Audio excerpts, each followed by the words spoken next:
Hello बच्चों, चलिए प्रश्न देखते हैं।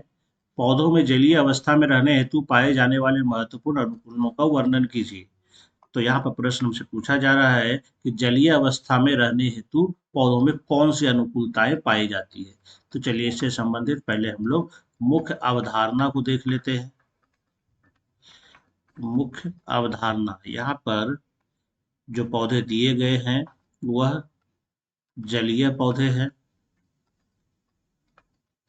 तो जलीय पौधे जल में रहते हैं तो उसके पास इसके लिए कुछ अनुकूलताएं होती है, जिसके कारण ये पानी में आसानी से रह सकती है। तो कौन कौन सी अनुकूलताएं इसमें हो सकती है, तो ये हम लोग देखते हैं। अगर इसकी अनुकूलताओं को देखें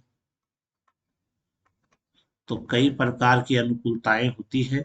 जैसे प्रथम नंबर में इसका जो जड़ तंत्र होता है यह अल्प विकसित होता है।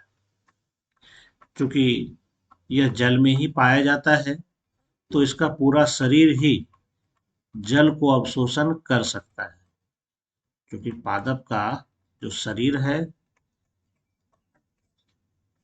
जल को अवशोषित कर सकता है, इसलिए इसमें जड़ की आवश्यकता नहीं है, इसलिए जड़ इसका अल्प विकसित होता है। तो पहली अनुकूलताएं तो ये है, इसे जड़ की आवश्यकता नहीं होती है। अगर इसका तना देखें तो तना इसका लंबा होता है, थोड़ा खोखला टाइप का होता है। यह जो है हवा से भरा हुआ हो सकता है, जिसके कारण यह हल्का होता है। तो यह इसको जो है जल में तैरने में मदद करता है। जल में इसके कारण ये क्या कर सकता है, यह आसानी से तैर सकता है। ये है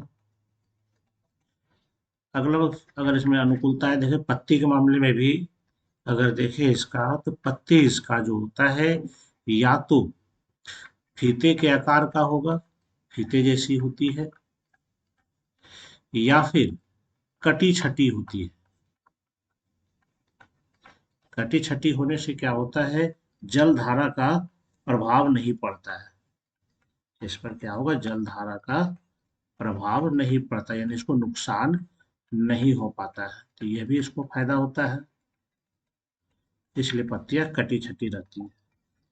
इस पर जो है इसके तना और पत्ती पर अगर हम देखेंगे, पत्ती पर तना पर एक मोम जैसी पदार्थ इस पर पाया जाता है, एक वैक्सी परत पाई जाती है।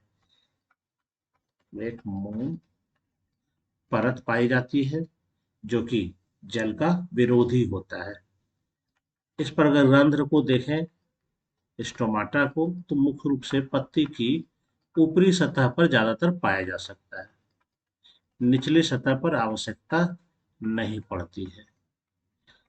तो ये मुख्य रूप से अनुकूलताएं हैं पौधों में, जो कि इसको पानी में रहने लायक बनाता है। यानी जड़ तंत्र अल्प विकसित होगा, तना इसका चूंकि लंबा खोखला और हवा से भरा होता है तो ये आसानी से तैर सकता है।